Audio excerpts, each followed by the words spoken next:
Today we're going to be answering the question, where is God in my broken heart? And this is really important because a broken heart and tragedy through life is probably one of the main ways that the devil tries to draw us away from God and kind of just think that, well, he didn't do anything, or God doesn't care, or he doesn't exist because life sucks.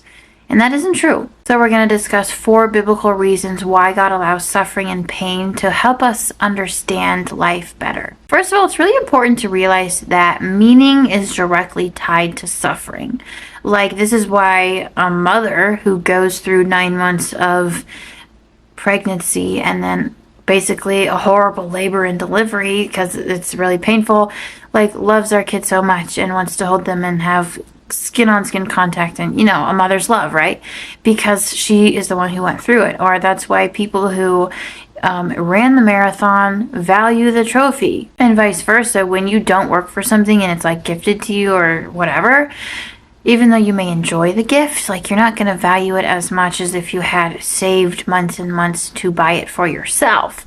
So suffering it sucks, okay, obviously, but it also gives life purpose, and a lot of things in life would be a lot more dull and meaningless if we didn't have to work for them and suffer for them.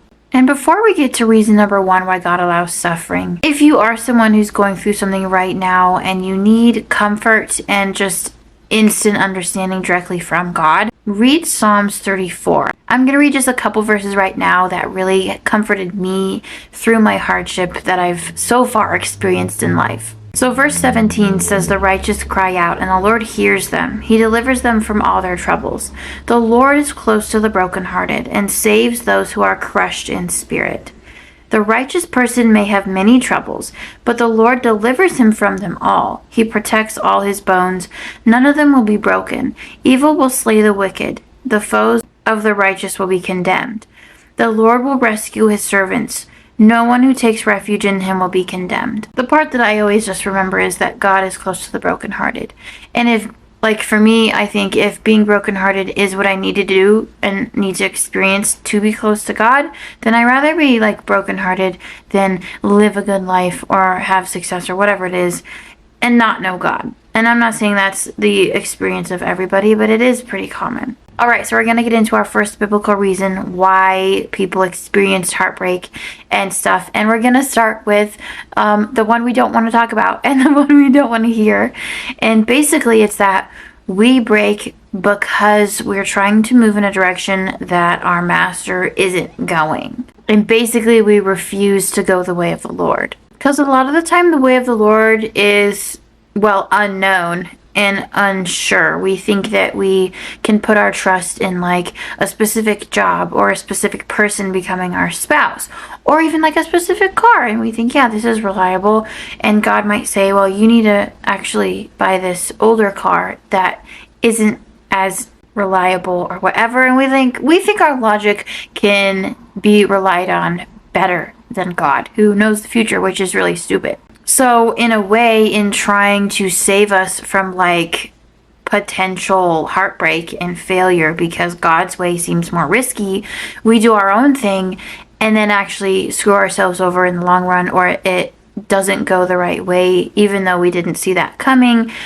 And then we also aren't obeying God either. So it's a double failure and it sucks. That's probably the most common reason why we experience heartbreak. And I know nobody wants to talk about that. No one wants to take responsibility and actually admit that, yeah, the choices I made brought me here, but it's true. And in these situations, also, we can run into people who are downright evil and abuse other people and just don't treat them the right way. And you can blame God and say, why did you allow that person to treat me that way? Why did you allow this thing to happen? Yada, yada, yada. And really, when you expand that thought and argue that God should have stopped someone from doing something wrong to you, and basically God needs to limit the evil in the world or whatever, if he was going to get rid of all the evil in the world, then he would also have to get rid of you and I and basically kill everybody, because how much evil do we put into the world? In certain situations, yeah, wrong stuff is done to us, but in other situations we do wrong to other people. So we can't ask God to take away the evil that we experience without, in the same breath, asking him to take away the evil that we give other people. And like, we are sinful in general. That's why we deserve to go to hell. So blaming God for the evil that you experience because of other people really isn't a solution. And the devil tempts us into doing that all the time because it places false blame on God, when really the human race, which we're a part of, is kind of the problem. The second reason why God could allow suffering in your life specifically is for the greater good. And we see this very, very clearly in the story of Joseph, because obviously Joseph learned about God and learned lessons, and people did bad things to him because of their free will and all the other reasons too.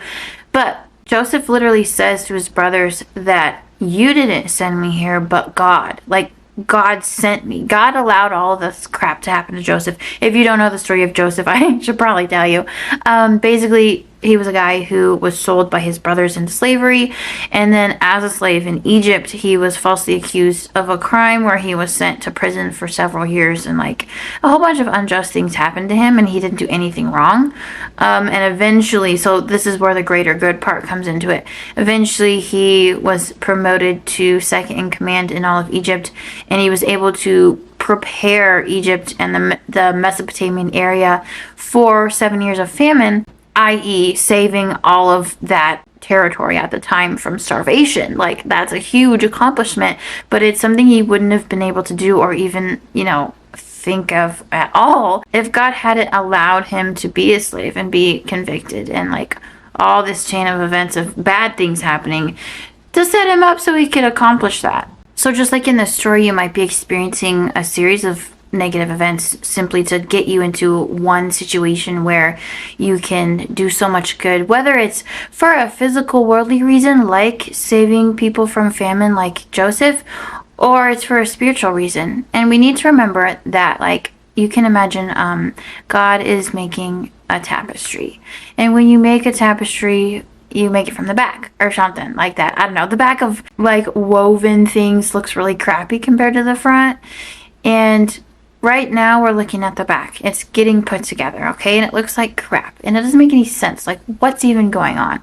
Where God knows the plan and he knows what the front will look like. And we're just like one little thread, one little piece, okay?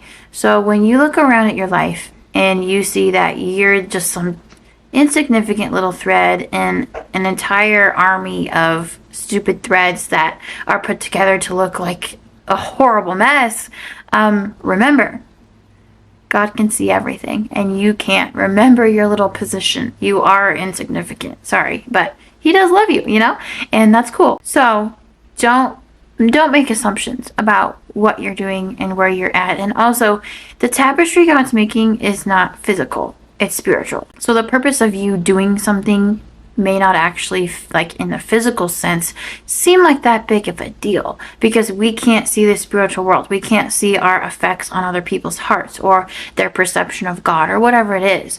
So don't assume that you know what's going on at all. But your obedience is significant. Obedience is the very purpose of us being Christians, because without obeying the Spirit of God, we can't accomplish his ways at all. And even if they do lead us into heartbreak, Psalms 34 holds true that he will be close to you in your brokenheartedness, and you will also accomplish his greater good, which is way more than you could do on your own. All right, moving on to the third reason why God may allow you to experience heartbreak and suffering. Now, this reason is because testing produces righteousness and steadfastness. We can think of Job.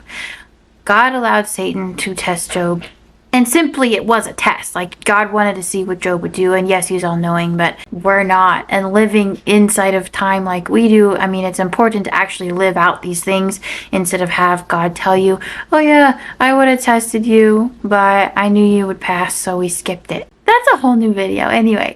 But God wanted to test Job, and so he allowed all these horrible things to happen. Again, if you don't know the story, Job, his kids died. He got sick with boils. He lost his fortune, and everything sucked. It's like his life was ruined. And his friends came and they told him, like, you sinned, dude, and you need to repent. And Job was like, I don't really think that's true. And God comes down and just basically says, what are you guys even talking about? Why are you questioning me? Who do you think you are, basically? Where were you when I laid the foundations of the earth? And God basically just says, I'm God. So shut up. I can do what I want. And Job's like, yeah, you're right. And even if you do lead us into testing, you're still a righteous God because of who you are. And the book of James in chapter 1 gives us some insight into this. I'm going to start in verse 2, but it says, consider it pure joy, my brothers and sisters, whenever you face trials of many kinds, because you know that the testing of your faith produces perseverance. Let perseverance finish its work so that you may be mature and complete, not lacking anything. So in essence, God can put random tests into our life because he knows that something he hasn't orchestrated, or maybe he has orchestrated, like something Joseph experienced, is in your future. But if you don't do these smaller milestone tests that he specifically puts into your life leading up to this bigger one, then when you face the bigger one, you won't have the perseverance necessary to get through it while remaining faithful to him. So he's going to be a good parent and prep you for life because he knows it's hard. And we need to not brush over the fact that Job did go through this test simply to be tested, and it was orchestrated by God, but God gave him back everything he lost. And God doesn't just test us without reward. And I'm not even talking specifically in just a spiritual reward sense. Like Job got all his physical stuff back too. God wants to give us good gifts, and he rewards people who do persevere. Our final reason is reason number 4, and that is that God allows us to experience heartbreak and suffering because it refines us. Throughout the Bible, we're compared to being like gold and silver, being refined by fire. And this is so that we learn lessons and that we grow and we don't remain covered in nasty crap and the same old sin and the same old problems that we have suffered before. We get refined and renewed and we grow and get cleaner.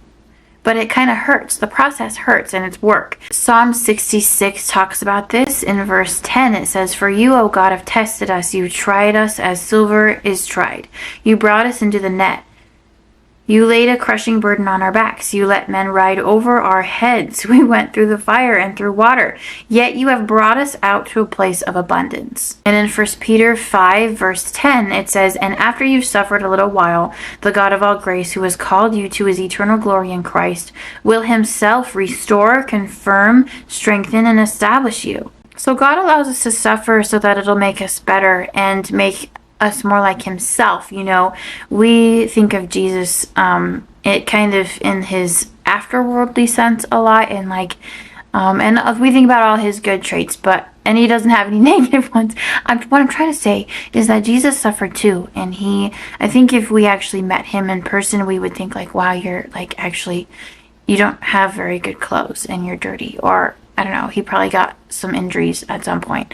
And like, I don't really think we would admire him very much in a physical sense. And yet his death, which is horrific suffering that is not to be admired, is the most meaningful thing that has ever taken place. And is the most transformative thing that has ever happened. So you can imagine now in our relationship with Jesus, just imagine him standing in front of you. And he's holding his arm out like this. And he's got a sword. And it's right here in your chest. And imagine him doing that, and you're facing him, and he says, come to me. If we want to be close to Jesus, we need to obey. And that can mean suffering and dying to self, you know. Christ crucifies us.